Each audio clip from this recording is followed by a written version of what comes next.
सनातन धर्मियों, धर्म के रक्षक, मेरे साथियों, पुत्रों, भतीजों, सामाजिक कार्यकर्ताओं, मेरे D.R. सुरेंद्र मिश्र चैनल का सदस्य बनिए।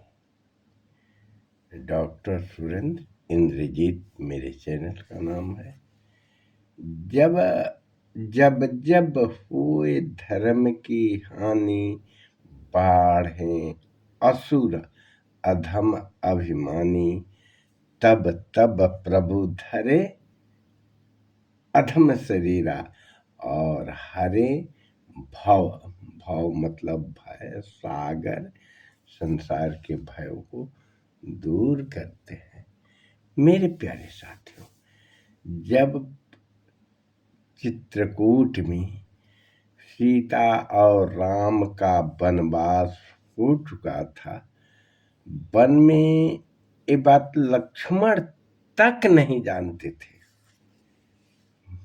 राम और सीता बैठी थी।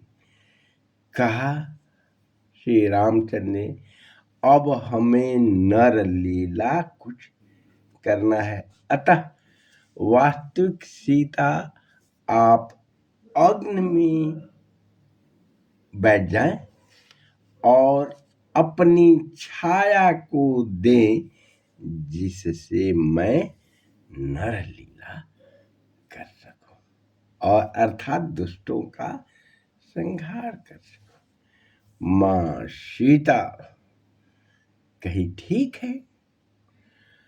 तो अपने परछाई को अर्थात प्रतिबिंब फोटो को वहां लगा करके और वास्तविक सीता अग्नि में प्रवाहित हो गई। मेरे प्यारे साथियों, उस समय लक्ष्मण बाहर प्रहरी बन के देख रहे थे। कुछ देर के बाद ही, अब तक नरलीला प्रभु श्री राम शुरू किए थे, शूर्पणखा खरदूषण की बहन आई और देखे कि इतनी सुंदर दो रूप एक दूसरे पर ये है।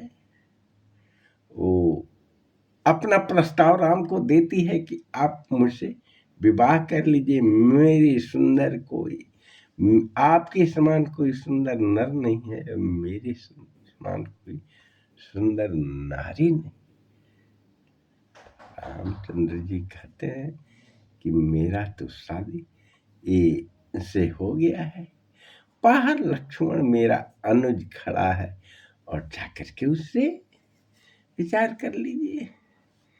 तो एक कह रही है कि मेरा विवाह नहीं हुआ है, मैं लंकाधिपति रावण की बहन हूं। राम तो क्या नहीं जानते हैं। वो कहे कि जिस तरह से तुम कुंवारे हो उसी तरह मेरा लक्ष्मण कुंवारा है, मेरा तो शादी हो गया है, जाके कर लो। वो जब वहां जाती है तो लक्ष्मण जी कहते हैं हम तो दास हैं। तुम दासी बनना चाहती हो कि रानी?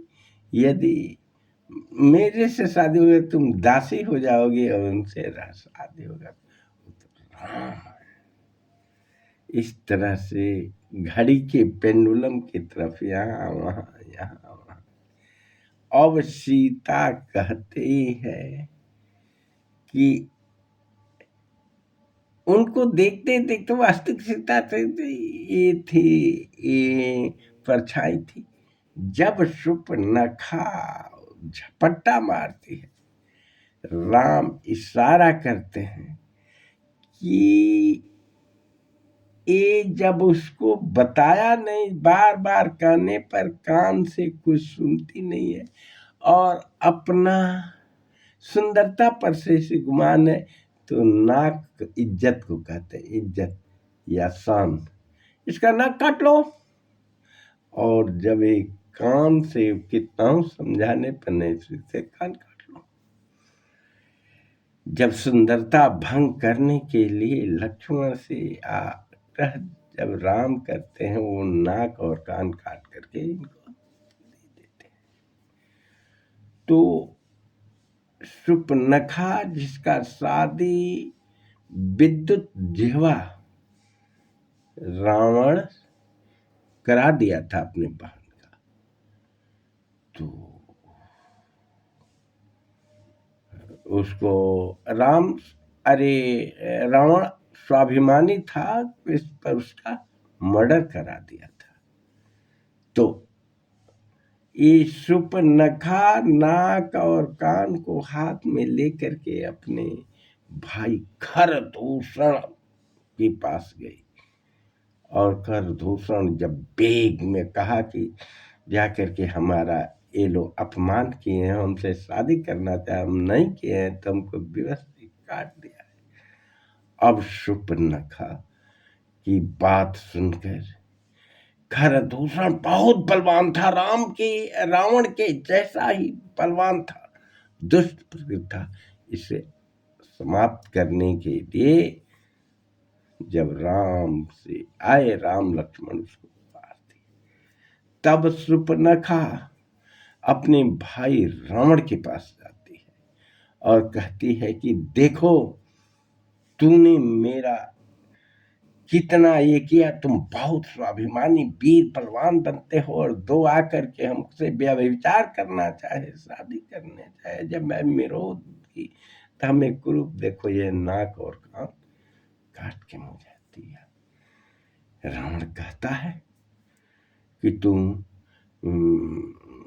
खरदूषण से क्यों नहीं को, तुम मेरे समान ही बलवान और शक्तिशाली है।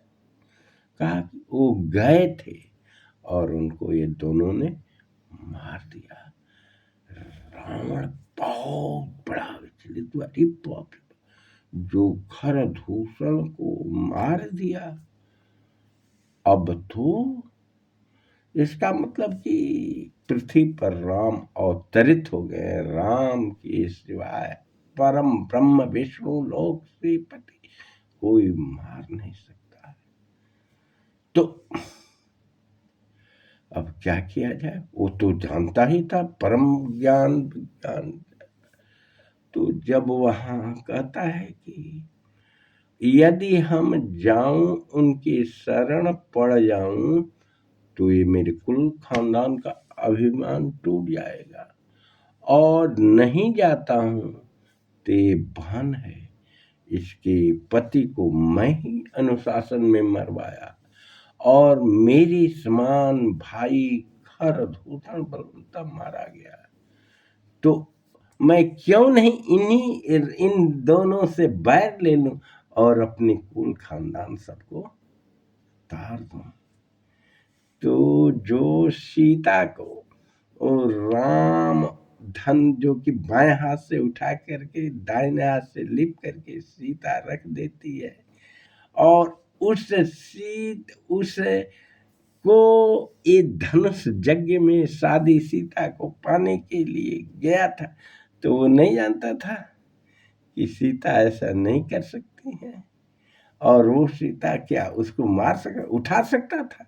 जिस धनुष को उठा करके बाएं हाथ से ऊपर लिख करके पुनः वहीं रख दी, जिससे सीता संबर रखा चाह गया था, ये नहीं हो पाया, और स्वयं ये हिला नहीं पाया, और वहां से तो वो क्या जानता सीता को उठा लेगा। बाकी प्रकृति का तो नियम है जो करने के लिए किया है।